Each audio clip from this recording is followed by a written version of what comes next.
11/2/2024 তাৰিখে চাৰিগাঁৱৰ অন্তৰ্গত গেৰেকিচুক গাঁৱৰ নিবাসী বিভিন্ন অনুষ্ঠান প্ৰতিষ্ঠানৰ লগত জড়িত ভাওনা শিল্পী সন্মানীয় দীপাংকৰ শইকীয়াদেৱে ইহলীলা সম্বৰণ কৰিছিল।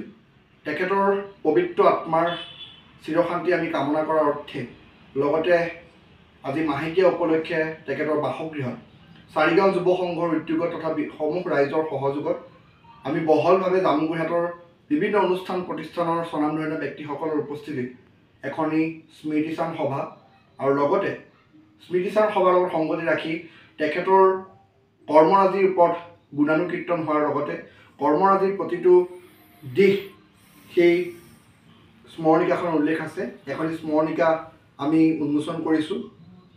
বিভিন্ন ৰাইজৰ উপস্থিতিত প্ৰয়াত দীপাংকৰ শইকীয়াদেৱৰ যি সৃষ্টি আছিলে সেই সৃষ্টিসমূহ আজি ৰাজহুৱাভাৱে সকলোৱে সোঁৱৰণ কৰিছে। তেখেতৰ বিদেহ আত্মা আমি সদ্গতি কামনা কৰিছোঁ। প্ৰয়াত দীপাংকৰ শইকীয়াৰ বিদেহ আত্মাৰ সদ্গতি কামনা কৰাৰ লগতে আমি প্ৰতিশ্ৰুতিবদ্ধ যে অনাগত দিনত তেখেতৰ পৰিয়ালবৰ্গৰ লগতে সকলো ৰাইজক আমি চাৰিগাঁও যুৱ সংঘৰ তৰফৰ পৰা আশ্বাস প্ৰদানেৰে আজি সভাখন সামৰণি মাৰোঁ। ধন্যবাদ।